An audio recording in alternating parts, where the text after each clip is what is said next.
Hi, I'm Judy Green and welcome to Nat Chat.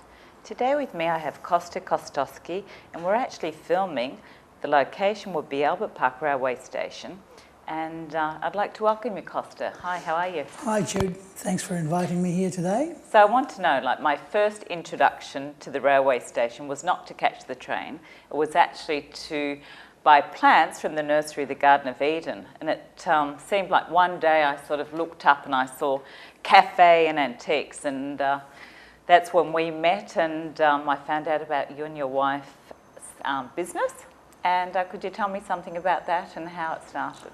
Well, we've been here now for just over 3 years. The business originally originated in Caulfield in its former form.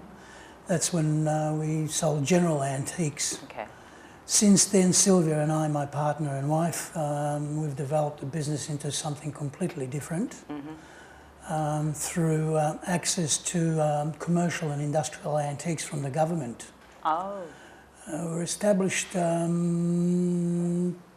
is it now, nearly 25 years ago, and we've seen a few different forms of it. The last form is from Chapel Street to here to Albert Park, and we've moved away from general antiques, formal antiques as we refer to them in the trade, more into an area where we remodel and reshape furniture that's come out of commercial and industrial applications. So for the average person, what does that mean? Formal antiques and...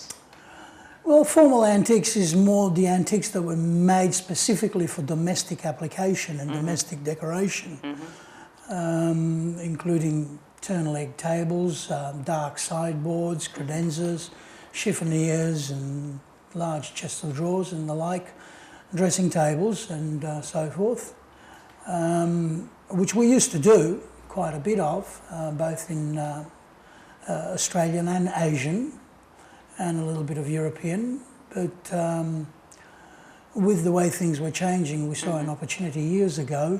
Changing in as far as the economy or trends? Well, influences come from both areas. Trends come and go, and economy changes and shapes things as well. And serious collectors obviously play a part in that as well. But in our situation, I got involved with some people from the former Victorian Railways, and they invited me in to have a look, pre-privatisation, at what was happening within their organisation. And when I got there, it was a bit like a kid in a lolly shop. I can imagine. I had to contain my excitement so as not to make them suspicious. Suspicious of what? Of my excitement. Oh, okay. My head doing overtime. Boing. Yes.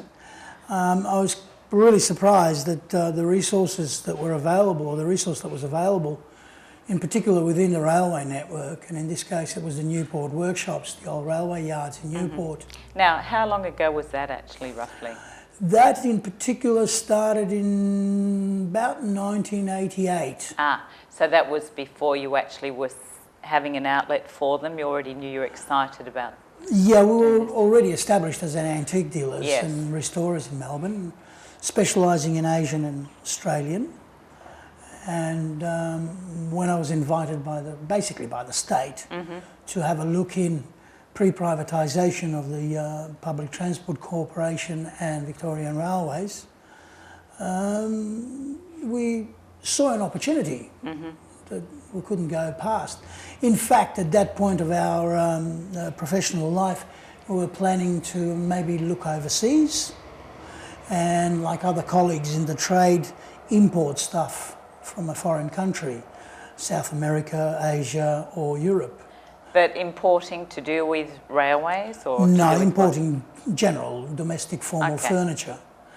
Whereas at the railways I saw that all these beautiful things that they had made 100 years earlier, 150 years earlier, in some cases to specification as opposed to a bottom line and or to decoratively furnish a house. The items at the railways were made to spec from the materials used, the application, the space and purpose they had to occupy, and I saw that the potential was there. But what sort of people did you imagine that would be able to use these sort of things? Because was everything fairly big?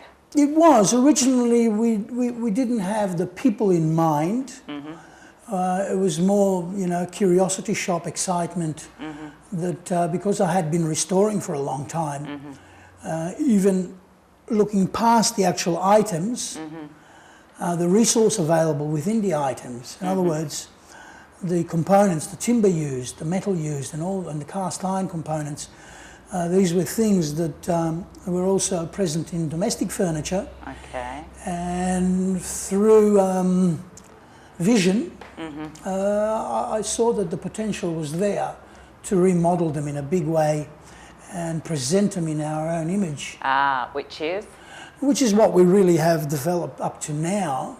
I call it taking industrial and commercial pieces and domesticising them for domestic application, which translates basically taking large pieces and maybe making them smaller, taking some of the applications that they were made for and altering them slightly, moving shelves in sideboards, trimming tables, shortening large shelving units. So number one, they can be manageable because they're large and heavy to move. And number two, so we can get them in the front door of an average house. And that was the thing that I visualised when I got there, and looked to changing in a way that suited what we thought would be good. Now, some of what you sell stays in its original form, like ticket boxes and things like that. A lot of it does. A lot of it does, because a lot of it, since we started, a lot of it has found its place. And that includes ticket boxes, revenue boxes, which are the reciprocals for tickets at a platform station. And these things, you know, people use them as they are, as decorations and or as, you know, umbrella stands, walking stick stands, and do displays with them. Ticket cabinets can be used for all sorts of things. Tables, work tables, from the one that we're next to through to all sorts that are out there in the shop. A lot of them stay as they are. So Kosta, just on that note, it's time to go for a little break. So I'd like to continue more about the furniture and what you do with it.